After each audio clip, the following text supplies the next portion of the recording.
29절에서 오늘 읽었었던 35절까지 말씀은 매우 난해한 본문 중에 하나입니다. 왜냐하면 10장 1절부터 쭉 이어지는 내용을 바로 29절부터 32절에 있는 갑자기 나타나는 모세의 장인 이야기의 흐름이 끊기게 되기 때문입니다.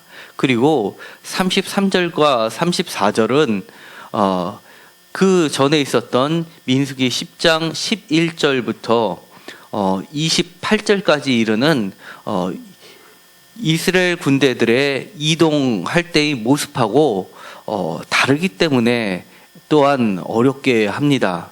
그뿐만이 아니라 35절부터 36절까지는 이것은 전쟁에 관련된 전쟁 노래입니다. 그래서 언약궤의 노래라고 하는 모세가 불렀던 노래로 전해져 내려오고 있습니다.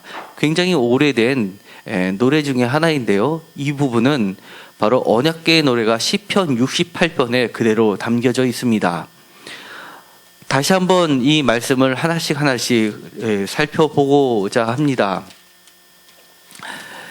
이 모세 29절에 모세가 모세의 장인 미디안 사람 르우엘의 아들 호밥에게 이르되라고 되어 있습니다. 여태까지는 출애굽을 해서 이스라엘 사람들이 광야를 걸어올 때 한 번도 모세의 장인이 등장하지 않았습니다. 그런데 갑자기 이곳에 와서 모세의 장인 이야기가 나오게 됩니다.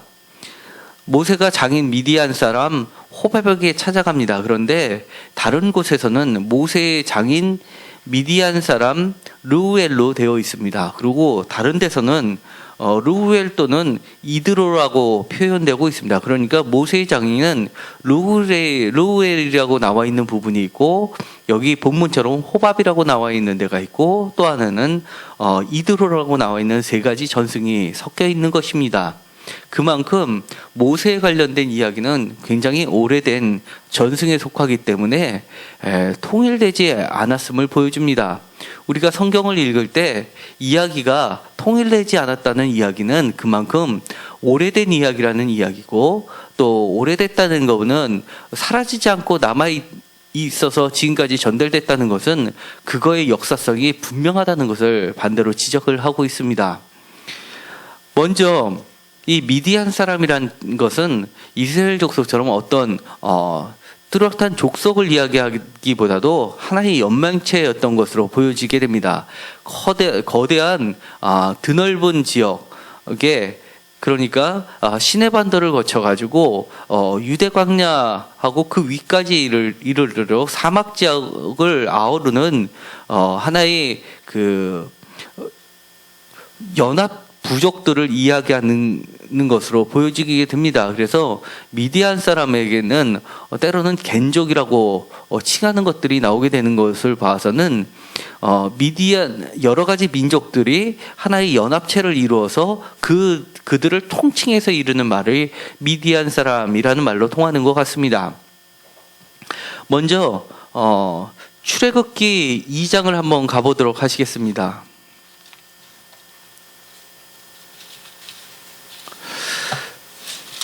출애굽기 2장에 보면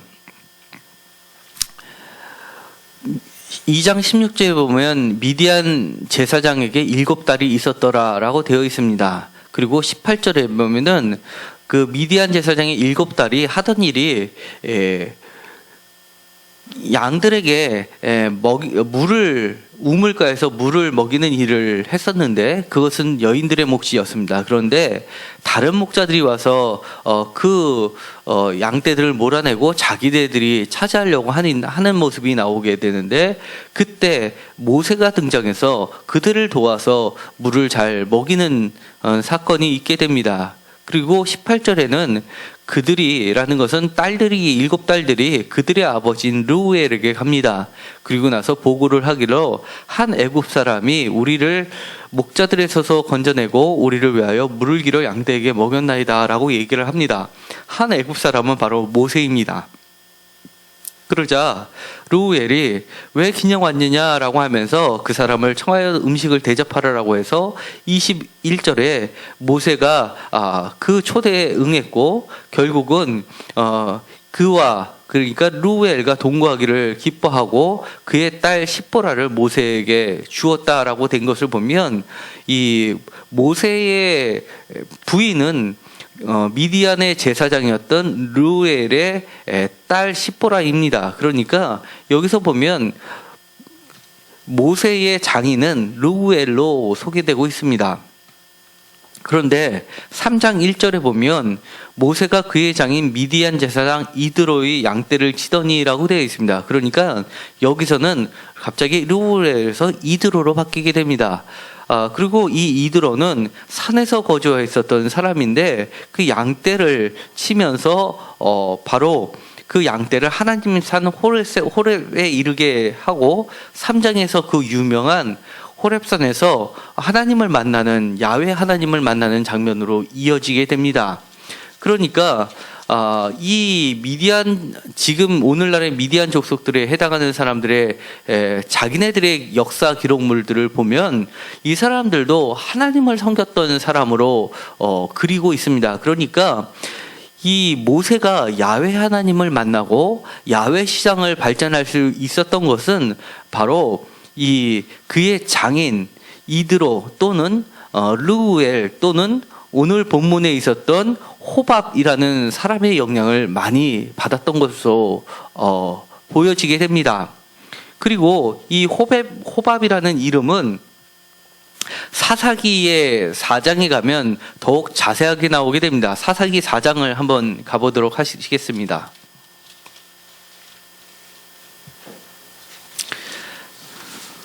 사사기 4장은 아주 유명한 사사 드보라의 이야기가 나옵니다. 드보라는 여선지자로서 마치 모세의 동역자였던 아론과 그의 누이 미리암의 이야기를 보는 듯합니다. 그러니까 미리암은 나중에 신약에 와서는 마리아로 바뀌게 되고요. 그렇듯 미리암이나 드보라나 마리아는 전부 하나님의 위대한 사사 또는 여선지자로 불려지게 되는 인물들입니다. 그런데 4장 11절에 보면 이렇게 나와 있습니다. 모세의 장인 호밥의 자손 중 겐 사람 헤벨이라고 되어 있습니다. 그러니까 모세의 장인은 호밥으로서 표현되고 있습니다. 다시 이것은 그 사람 이 호밥을 뭐라고 표현하냐면 겐 사람이라고 표현하는 걸로 봐서는 겐족에 속하게 되고 그 겐족 말고도 다른 부족들이 하나의 연합체를 이어서 미리안 사람이라는 총칭으로 사용됐던 것으로 보여지고 이들이 주로 장악한 것은 아무도 감히 지나가기 어려운 이 광야 지역을 그리고 산 지역을 전부 다 점령하고 있었던 사람들로 보여지게 됩니다. 그러니까 오늘에 있었던 본문 29절에서 32절까지 보면은 모세가 그동안 등장하지 않았던 처음에 출애굽할 때 등장했던 장인 르우엘 또는 호밥 또는 이드로라는 사람을 찾아가서 이렇게 부탁을 하게 됩니다. 우리가 여호와께서 주시고자 하신 곳으로 행진을 하게 되는데 우리와 동행합시다라고 청하게 됩니다. 그 이유는 당신이 우리의 눈이 되달라는 겁니다. 31절에는 우리가 광야에서 어떻게 지칠지를 당신이 아주 잘 알기 때문에 우리의 눈, 그러니까 가이드가 되달라는 이야기입니다. 그러니까 지금까지 우리가 알고 있었던 개념상으로는 출애굽해서 이스라엘 사람들을 이끌고 왔었던 것은 구름 기둥과 불 기둥으로 대표되는 하나님이셨습니다. 그런데 갑자기 이곳에 와서는 그런 흐름을 깨고 모세가 하나님을 찾는 게 아니라 바로 이드로를 찾는 것입니다. 호밥을 찾는 것입니다. 그리고 나서 우리의 안내자가 되달라고 이야기를 하는 겁니다. 그러자 불행히도 그 장인은 거절하게 됩니다. 이 이야기는 지금까지 흐름을 깰 정도로 어색하지만 성경에선 어색할수록 사실에 가깝다고 보는 겁니다. 역사적 사실에 가깝다고 보는 겁니다. 우리가 어떤 기업체에서 사업을 할 때에도 우리가 가보지 못했던 것, 그리고 우리가 알지 못했던 새로운 일을 할 때는 반드시 전문가의 의견을 따릅니다. 그리고 심지어는 비싼 돈을 주고서 어떤 시장 보고서 리포트를 사는 경우도 많이 있습니다. 만약에 실패할 때는 수억 원 내지 수십억 원 또는 수천억까지 손실을 감당할 수밖에 없기 때문에 그 손실을 막으려면 차라리 몇백만 원짜리 보고서는 아주 필수적으로 돈을 지불하서라도 사업 타당성을 조사하는 것을 흔히 보게 됩니다. 그러니까 이렇게 어려울 때 전문가를 찾아가는 것은 매우 합당한 것이고 사실관계가 매우 있어 보입니다. 그런데 성경에서는 이렇게 이야기를 합니다. 갑자기 지금까지 있었던 이야기를 흐름을 끌고 들어왔던 이런 전문가의 의견을 따르지 않는 것으로 성경은 이야기를 합니다. 모세가 부탁했지만 거절을 하게 됩니다. 왜냐하면 그들을 인도해내는 사람은 이런 전문가가 아니라 바로 하나님이라는 것을 알려주고자 하는 깊은 뜻이 있기 때문에 그렇습니다. 민수기 9장을 잠깐 보도록 하시겠습니다. 9장 15절부터는 구름 기둥에 대해서 이야기를 합니다. 성막을 세운 날에 구름이 성막 곧 증거의 성막을 덮었고 저녁이 되면 성막 위에 불 모양 같은 것이 나타나서 아침까지 이르렀으니 항상 그러하여 낮에는 구름에 그것을 덮었고 밤이면 불 모양이 있었는데 구름이 성막에서 떠오르는 때에는 이스라엘 자손이 곧 행진하였고 구름이 머무는 곳에 이스라엘 자손이 진을 쳤으니라고 되어 있습니다. 그러니까 구름 기둥과 불 기둥이 그들을 인도하여 주신다는 것을 다시 한번 강조하기 위해서 모세의 자기네 이야기가 드러나게 됩니다. 성경에서는 이스라엘 사람들을 출애굽해서 인도하는 것이 세 가지로 나타납니다. 지금 읽었던 것처럼 구름 기둥과 불 기둥이 그들을 인도하였다고 합니다. 그리고 또 오늘 본문 말씀이 보여주듯이 35절에 있는 것처럼 괴가 그들에 앞서서 괴가 그들을 인도하는 장면으로 나옵니다. 그러니까 언약궤 또는 증거궤가 이스라엘 사람들을 인도하는 것으로 나타내고 있습니다. 그 다음에 마지막 세 번째는 여호와의 사자가 그들을 인도하는 것으로 출애굽에서 나타나고 있습니다. 특별히 출애굽기 14장입니다. 출애굽기 14장을 보도록 하시겠습니다. 출애굽기 14장 19절에 보면 이렇게 되어 있습니다. 이스라엘 진 앞에 가던 하나님의 사자가 그들의 뒤로 옮겨가매 구름 기둥도 앞에서 그 뒤로 옮겨 애굽진과 이스라엘 진 사이에 이르러 서니 저쪽에는 구름과 흑암이 있고 이쪽에는 밤이 밝음으로 밤새도록 저쪽이 이쪽에 가까이 못하였더라 라고 되어 있습니다. 그러니까 하나님의 사자가 그들을 이끌었던 겁니다. 하나님의 사자가 뒤로 가니까 구름 기둥도 뒤로 가는 모습을 보여주고 있습니다. 그러니까 이렇게 이스라엘들을 이끌었던 것은 하나님인데 하나님의 모습이 이렇게 구름 기둥과 불 기둥으로 때로는 언약궤로 말씀으로 때로는 이렇게 하나님의 사자로 나타나셔서 그들을 이끌어 주었습니다. 하나님의 사자로는 천사로도 번역이 되는데요. 이 천사는 요한계시록에 가면 마지막 심판을 진행하는 심부름꾼들입니다. 요한계시록의 저자인 장로 요한이 천사에게 엎드려서 경배하려고 하니까 천사가 만류를 합니다. 나는 나에게 경배하지 마라. 나는 너와 똑같은 하나님의 종이다라고 선언을 하면서 경배하는 것을 막는 것을 보게 됩니다. 그리고 이 천사는 나중에 기독교에서는 성령으로 발전을 하게 됩니다. 성령님께서 우리를 인도하시는 걸로 발전을 하게 돼서 사실은 개신교에서는 천사를 숭배하는 것은 하지 않습니다. 그리고 천사의 대부분의 역할이 성령으로 흡수되는 것을 보게 됩니다. 천주교에서는 지금도 천사를 숭배하는 것으로 하고 있는데, 철저히 개신교에서는 사실 그거를 성경 말씀에 준하여 금하고 있는 겁니다. 오로지 경배의 대상은 하나님만 경배하게끔 되어 있는 것이고, 하나님을 다른 말로 하면 삼위일체 하나님으로서 아들 예수 그리스도와 성령 하나님을 경배하는 것으로만 되어 있는 것입니다. 그런데 여기서 보면 이렇게 모세 이야기가 나오면서 장인에게 부탁했던 것을 하나님께서 끊으시고 다시 한번 33절에서 언약궤 이야기를 해주시는 겁니다. 이 언약궤가 여호와의 산에서 떠나서 3일길을 갈 때 여호와의 언약궤가 그 3일길에 앞서가며 그들의 쉴 곳을 찾았고라고 되어 있습니다. 그러니까 이 언약궤는 32절에 보면 구름이 그들 그 위에 덮었더라라고 돼 있어서 여호와의 구름과 함께 움직이는 여호와의 현존을 가리키는 핵심적인 말씀이 되는 겁니다. 그런데 우리가 동일한 민수기 10장을 보면 사실은 여기처럼 이스라엘 군대 앞에서 먼저 가는 것으로 되어 있지 않습니다. 10장 17절을 보도록 하겠습니다. 10장 17절에 이렇게 되어 있습니다.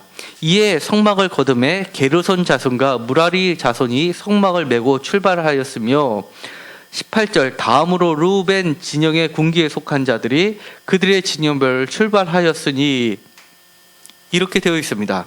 그러니까 이들이 가만히 있을 때는 동서남북으로 세 개의 지파씩 묶어서 선두 지파가 되는, 동쪽에는 유다 지파가 있었고, 그 다음에 남쪽에는 르우벤 지파가 있었고, 그 다음에 서쪽에는 에브라임 지파, 북쪽에는 단 지파가 있었습니다. 세 개씩에 묶어 놓는 지파의 우두머리 지파들이 되는데요.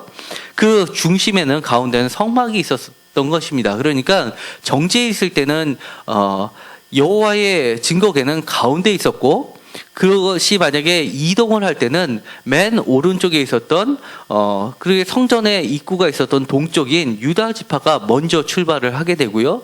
유다 지파는 힘이 가장 셌었고 숫자도 가장 많았었고, 그렇기 때문에 이것을 모든 이스라엘 사람들 보호하고 적들이 쳐들어왔을 때 막는 역할을 하면서 선두에 서게 됐었던 겁니다. 선두에 서고, 그 다음에 유다 자손이 먼저 출발을 하면 17절에 게르손 자손과 무라리 자손이 성막을 메고 출발합니다. 그러니까 이 두 지파는 예를 들어 천막이라든지 기둥들이라는 이 무거운 것들을 메고 가게 되고요. 그 다음에 르우벤 진영이 움직이게 됩니다. 그 다음에 21절에 보면 고앗인이 성물을 메고 행진하여 그들 사이에 들어가게 됩니다. 그 다음에 그들이 이르기 전에 성막을 세웠으며 라고 되니까, 이 고앗 자손 다음에는 에브라임과 단 자손이 있었기 때문에 딱 중간에 놓여 있게 됩니다. 그리고 도착할 때쯤 되면 이미 먼저 출발했던 게르손과 무라리 자손이 다시금 성막을 지어놓고, 그 다음에 고앗 자손이 나중에 도착하자마자 성물들을 성막 안으로 갖다 놓게 됨으로써 일반 백성들이 함부로 보지 못하게끔 그렇게 했었던 것으로 보여지게 됩니다. 그러니까 이 성물도 반드시 가운데 놓고 이동을 했었던 것을 보게 됩니다. 그런데 이 말씀하고는 다르게 오늘의 본문에서는 이렇게 얘기합니다. 언약궤가 그 3일길에 앞서서 갔다라고 되어 있습니다. 그런데 표준 새벽 언약에서는 33절을 이렇게 번역을 합니다. 그들은 주님의 산을 떠나 사흘 길을 갔다. 주님의 언약궤를 앞세우고 사흘 길을 가면서 쉴 곳을 찾았다라고 되어 있습니다. 그 차이점은 개역개정에서는 언약궤가 그들에 앞서서 3일길 동안 멀리 떨어져 간 것으로 되어 있고, 그 다음에 표준세번역에서는 언약궤를 앞세우고 사흘 길을 가면서라고 되어 있으니까 그 길이가 그렇게 3일 길처럼 언약궤가 멀리 떨어져 있는 것이 아니라 그들 앞에 약간 앞서 있으면서 함께 같이 3일 길을 간 것으로 되어 있는 겁니다. 이렇게 번역하는 근거는 여호수아서에 근거를 두고 있습니다. 여호수아서 3장입니다. 여호수아서 3장 2절부터 5절까지를 4절까지를 보면요, 사흘 후에 관리들이 진중으로 두루 다니면서 3절 백성에게 명령하여 이르되 너희는 레위 사람 제사장들이 너희 하나님 여호와의 언약궤 매는 것을 보거든 너희가 있는 곳을 떠나 그 뒤를 따르라. 4절 그러나 너희와 그 사이 거리가 2000규빗쯤 되게 하고 그것에 가까이 하지는 말라. 그리하면 너희가 행할 길을 알리니 너희가 이전에 이 길을 지나보지 못하였음이니라 하니라 되었습니다. 그러니까 언약궤가 먼저 가되 그 사이는 2000규빗, 그러니까 약 900m 정도 떨어져 있는 매우 가까운 거리였습니다. 그러니까 저 멀리서 적들이 쳐들어오면 선두에 섰던 유다 지파들이 그걸 보고 당장 앞으로 달려가서 언약궤를 보호할 수 있는 그런 기능까지 갖고 있었던 겁니다. 그런데도 불구하고 오늘은 이 말씀이 이렇게 표준세 번역처럼 번역을 하지 않고 개역개정에서는 3일 길이나 떨어져서 있다고 이야기를 하는 겁니다. 히브리 원문은 둘 다가 해석이 가능한 매우 복잡한 구문으로 되어 있습니다. 그럼에도 불구하고 다른 전통을 따르지 않고 이렇게 3일 길에 앞서서 갔다고 이야기하는 특별한 이유가 있는 것입니다. 왜냐하면 이 3일이라는 숫자는 성경에 있어서 매우 의미 있는 숫자입니다. 예수님께서도 3일 만에 살아나셔서 부활하신 것을 나타내주고 있고, 더 중요한 것은 이 예수님께서 자신의 사역을 전 사역을 3일이라는 기간을 두고 함축적으로 설명을 하시고 계시기 때문에 그렇습니다. 누가복음 13장입니다. 이 말씀은 아주 중요한데요. 누가복음 13장 33절부터 33절을 보도록 하겠습니다. 32절부터 보도록 하겠습니다. 누가복음 13장 32절입니다. 32절과 33절을 한 목소리로 읽도록 하겠습니다. 이르시되 너희는 가서 저 여유에게 이르되 오늘과 내일은 내가 귀신을 쫓아내며 병을 고치다가 제3일에는 완전하여지리라 하라. 그러나 오늘과 내일과 모레는 내가 갈 길을 가야 하리니 선지자가 예루살렘 밖에서는 죽는 법이 없느니라. 아멘. 예수님께서는 자신을 선지자로 표현을 하면서 그러니까 선지자의 전통을 가지고 있었던 겁니다. 그러면서 자신의 전 사역의 일정을 귀신을 쫓아내며 병을 고치는 일로 표현하십니다. 그런데 그 전 일정을 어떻게 표현하고 있냐면 오늘과 내일과 제3일로 표현하고 있는 것입니다.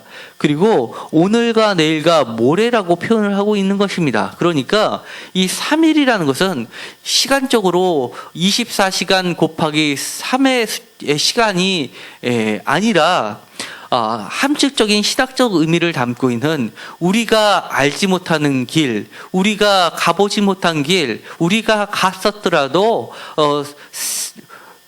또한 실수할 수밖에 없는, 실패할 수밖에 없는 그러한 길이라는 겁니다. 우리의 전 일생을 거쳐서 이야기하는 기간이 바로 3일이라는 것을 이야기합니다. 그러니까 특별히 민수기의 저자는 10장 11절부터 내려오는 이스라엘 군대들이 이동할 때의 진행 방법과는 다름에도 불구하고 33절에 3일 길이나 떨어져서 간다라고 이렇게 기술하는 이유는 이들이 가야 하는 그 길이 단순히 3일이 아니라 그들이 가보지 못한 길, 그들이 알 수 없는 길, 위험에 처해 있는 길, 그들의 일상이 다하도록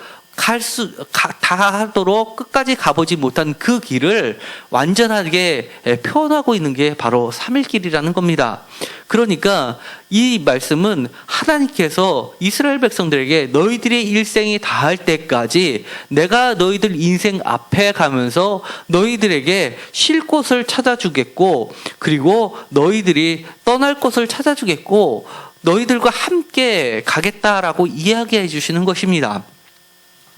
35절부터는 이렇게 새로운 노래로 시작이 됩니다. 괴가 떠날 때는, 그리고 36절에 괴가 쉴 때는 하면서 모세가 노래하는 장면이 나오는데, 사실 이것은 그 전까지는 산문으로 쭉 서술이 되다가 이쪽에 와서는 노래로 시작하고 있습니다. 그러니까 이 노래는 굉장히 오래된 노래인데 언약궤의 노래라고 불러지고 있는 것입니다.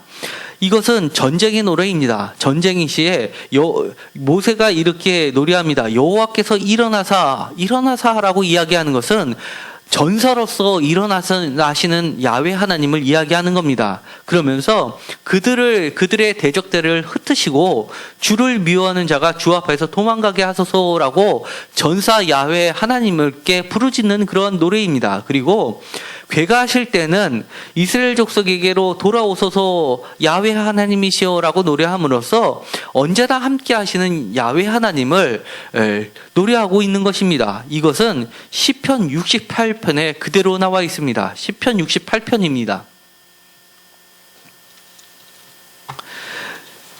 시편 68편은 특별히 시편을 연구하는 학자들에게 민수기 10장처럼 굉장히 난해한 본문 중에 하나입니다. 왜냐하면 민수기 10장이 이렇게 여러 가지 흐름을 깨고 여러 가지 이야기가 각각 들어와 있는 것처럼 68편도 여러 가지 이야기가 들어와 있습니다.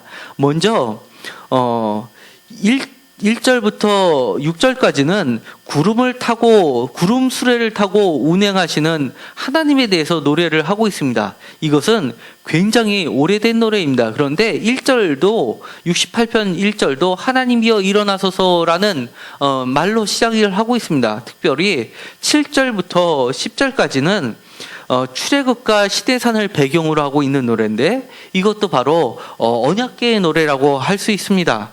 7절입니다. 하나님이여 주의 백성 앞에서 앞서 나가사 광야에서 행진하셨을 때 셀라 땅이 진동하시며 하늘이 하나님 앞에서 떨어지며 저 시내산도 하나님 곧 이스라엘의 하나님 앞에서 진동하였나이다. 하나님이여 주께서 흡족한 비를 보내사 주의 기업이 곰핍할 때에 주께서 그것을 견고하게 하셨고 10절 주의 회중을 그 가운데 살게 하셨나이다. 하나님이여 주께서 가난한 자를 위해서 주의 은택을 준비하셨나이다 라고 노래를 부르고 있습니다.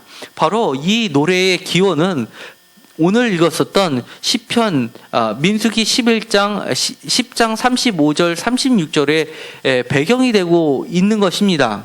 그리고 이 노래는 그 뒤에 이어서 나오는 시편 68편 11절부터 14절까지 드보라의 노래가 나오게 되는데 드보라의 노래에도 반영이 되어 있습니다.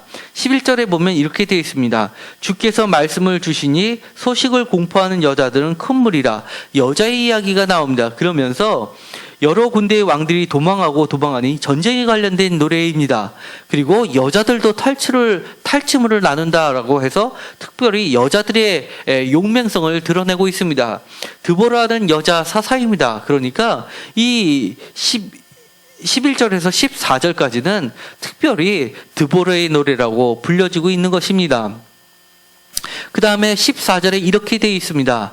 전능하신 이가 왕들을 구중에서 흩으실 때 살몬의 눈이 날린 같도다. 흩으실 때 대적들이 날아가는을 이야기합니다. 바로 민수기 10장 35절에 주의 대적을 흩으시고라는 말이 다시금 반복해서 다른 말로 표현되고 있는 겁니다. 특별히 드보라의 노래가 있는 사사기 4장을 보면 이 드보라와 지금 이야기하고 있는 모세의 장인 호밥 또는 루엘 또는 이 겐족하고 밀접한 관계가 있음을 보게 됩니다. 사사기 4장을 잠깐 보도록 하시겠습니다. 여자 전시사 사사 드보라가 큰 전쟁에서 이기는 장면이 나오게 되는데요. 배경은 바로 큰 역할을 했던 사람은 4장 11절에 이렇게 되어 있습니다. 모세의 장인 호밥의 자손 중 겐 사람 헤벨이라고 되어 있습니다. 그런데 이 헤벨의 아내인 17절입니다. 겐 사람 헤벨의 아내 야엘의 장막에 시스라라는 사람이 도망가게 됩니다. 그러니까 이 헤벨의 아내 야엘의 장막에서 일이 벌어지게 됩니다. 그리고 나서는 21절에 이렇게 되어 있습니다. 그가 깊이 잠드니 헤벨의 아내 야엘이 장막 말뚝을 가지고 손에 방망이를 들고 그에게로 가만히 가서 말뚝을 그의 관자놀이에 박음에 말뚝이 꿰뚫고 땅에 박히니 그가 기절하여 죽으니라고 하면서 결정적으로 대승을 거두는 장면이 나오게 됩니다. 그러니까 그리고 나서 5장에 드보라와 바락의 노래가 나옵니다. 드보라와 바락이 노래하여 이릅니다. 그러면서 3절에 여호와를 노래하여라, 4절에 여호와를 노래하여라 다시 한번 반복하면서 5절에 산들이 여호와 앞에서 진동하니 신의 산도 이스라엘 하나님 여호와 앞에서 진동하였더라 라고 되어 있으면서 시편 68편에 있었던 표현이 그대로 이곳에 남아있게 됩니다. 그러니까 사사기 5장에 있는 드보라의 노래 중에서 특별히 5절의 말씀이 시편 68편에 그대로 소개가 되고 있는 것입니다.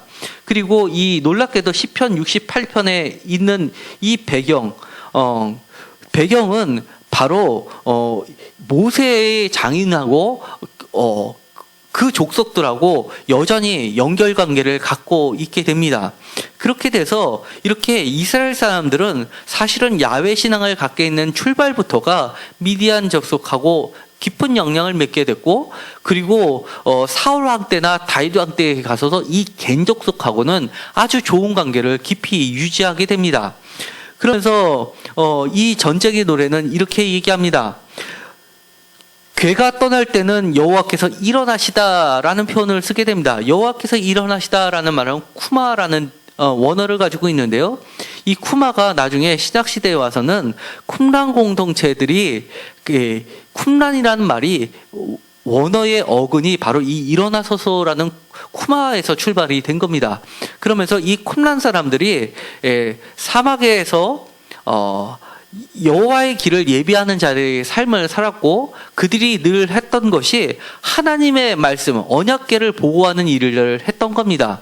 언약궤는 사라졌지만 하나님의 말씀을 필사하는 일을 가장 큰 사역으로 보았고, 하나님의 말씀을 끊임없이 연구하고 그 필사본을 후대에다 남기면서 가르쳤습니다. 그래서 오늘도 보면 히브리 성경에서 잃어버린 몇 개의 말씀들이 있는데, 그들이 쿰란 공동체 사람들이 필사해서 남긴 그 몇몇 구절들이 다시 복원해서 성경에 남아있게 됩니다.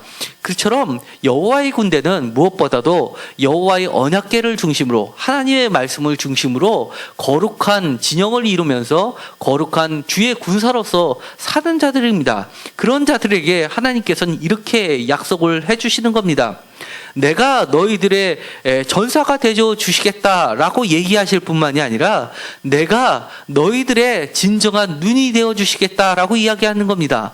너희들의 눈은 바로 그렇게 광야를 잘 알고 있는 호밥 또는 루엘 또는 미디안이나 이드로가 아니라 나 여호와다라고 이야기를 해주시는 겁니다. 그것도 사람의 눈이 밝으면 얼마나 밝겠습니다. 하룻길 그거는 가능할지도 모르겠지만 900m 그거는 아마 볼 수 있겠죠. 하지만 인생을 통틀어서 3일길, 예수님께서 말씀하셨던 전 인생의 완전한 수 3일길의 그 길을 알려주시는 분은 전문가가 아니라 바로 여호와 하나님이라는 것을 얘기해 주고 있습니다. 그러니까 오늘의 본문인 민수기 10장 11절부터 다르게 33절 34절에 3일이라는 길을 먼저 앞서서 출발하시는 이독을 보이면서도 그렇게 나타나고자 하는 분명한 뜻은 하나님께서 우리가 알지 못하던 길에 앞서서 가시는 진정한 우리의 리더가 되시고 또 가이드가 되시고 안내자가 되시고, 그 다음에 거룩한 쿰란 공동체처럼 거룩한 백성들에 있어서 진정한 지휘관이 되어 주시겠다고 약속하는 것을 말하는 겁니다. 우리가 우리의 인생을 살 때 얼마나 우리가 알면서 그 길을 갈 수가 있을까요? 모세는 강건하면 80이라고 했습니다. 70 아니면 80으로 봤습니다. 이제는 나이가 현대에 들어와서 나이가 100세 시대라고 하지만 100세도 하나님 앞에서는 하루뿐이 되지 않습니다. 천년이 하루 같고라는 하나님의 눈앞에서는 우리의 전 인생을 통해서 우리가 보지 못하는 것도 보시고 우리를 가장 쉴만한 것으로 인도해 주시는 하나님이라는 것을 오늘 다시금 약속해 주시는 겁니다. 우리가 때로는 그 길을 가다 보면 험난한 길도 있습니다. 어떤 사람은 인생에서 고난이 찾아오고 어려움을 겪고 건강이 악화되면 그리고 그것이 회복됐을 때 보면 아픔만 남는 사람이 있습니다. 그러나 정말 하나님과 함께 걷는 사람들은 아팠던 순간도 아픔으로 인해서 건강했을 때 보지 못했던 하나님을 경험하는 것을 고백하게 됩니다. 내가 건강이 있었을 때는 알지 못했던 하나님의 은혜를 건강을 잃고 나서야 비로소 진정한 하나님을 만나봤다고 고백하는 사람들을 우리는 흔히 보게 됩니다. 또한 사업이 잘 될 때는 우리가 보지 못했던 하나님을 사업이 실패하고 나서 보니 진정으로 하나님을 내가 만났다라고 고백하는 사람들도 우리는 보게 됩니다. 그뿐만이 아닙니다. 우리가 부할 때는 우리가 교만해지고 우리 자신의 능력으로 됐는 줄 알고 타락하는 경우도 많이 보게 됩니다. 그러나 진정으로 하나님이 우리의 앞길 3일길에 앞서서 가셨던 그 하나님을 쫓아갔던 사람들은 아무리 재물이 많아지고 사회에서 성공을 한다 하더라도 결코 좌로나 우로나 치우치지 않고 오직 하나님이 가셨던 그 길만을 온전히 쫓아감으로써 하나님과 사람들 앞에 귀하게 여김을 받는 경우를 우리는 또 심심치 않게 보게 됩니다. 우리가 인생을 살아갈 때 어느 길로 가기를 원하십니까?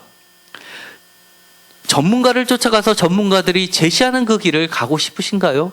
아니면 비록 우리 눈에는 보이지 않지만 우리는 알지는 못하지만 하나님께서 제시해주는 3일간 그 앞서 나가시는 그 길을 쫓아가시려고 하십니까? 만약에 그 길을 가고 싶다 하신다면 우리 중심에 하나님의 언약궤를 중심에 모시고 이스라엘 백성들이 그 언약궤를 사방팔방에서 맨 가운데 두고 그 말씀을 따라서 살았던 것처럼 우리가 하나님의 말씀을 무엇보다 귀하게 여기고 그 말씀을 중심에 놓고 그 중심대로 따라간다면 분명히 하나님께서는 우리 마음의 중심에서 일어나셔서 우리보다 3일 길 앞서서 그 길을 인도해 주시는 분이라는 것을 굳게 믿으시기 바랍니다.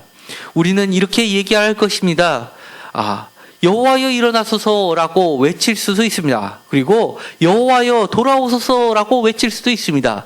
우리의 노래가 여호와여 일어나소서라고 이야기할 때나 여호와께서 돌아오소서 얘기할 때나 우리에게는 달라지는 것이 없습니다. 하나님이 함께 계시는 장소는 우리가 출발할 때나 쉴 곳이나 다 하나님께서 모든 것을 책임져 주시는 장소이기 때문에 그렇습니다. 오늘 이 말씀을 통해서 진정으로 3일 길 앞서 가시는 하나님을 경험하게 되시고 전 인생에 걸쳐서 내가 하나님의 그 3일 길을 앞서 갔던 그 길을 온전히 쫓아갔다 고백하는 축복된 인생이 모두 되시기를 간절히 소망합니다. 기도하고 마치기로 하겠습니다. 하나님 감사합니다. 우리는 인생을 살면서 자신 있는 것 같지만 그 길이 온전치 못함을 누구보다도 잘 알고 있습니다. 하나님께서 친히 우리보다 3일 길을 앞서서 움직여 주셔서 우리를 인도하여 주시옵소서. 예수님의 전 인생을 3일로 표현하셨습니다. 오늘과 내일과 제 3일에는 완전하여진다고 말씀하셨사오니 여호와의 하나님의 말씀으로 우리 인생의 3일 앞에 움직여 주셔서 우리를 인도하여 주시옵소서. 우리 마음속에 주님을 가운데 모시게 하여 주셔서 그 말씀대로 우리가 쫓아가는 아름다운 인생들이 모두 되게 하여 주시옵소서. 예수님의 이름으로 기도드렸습니다. 아멘.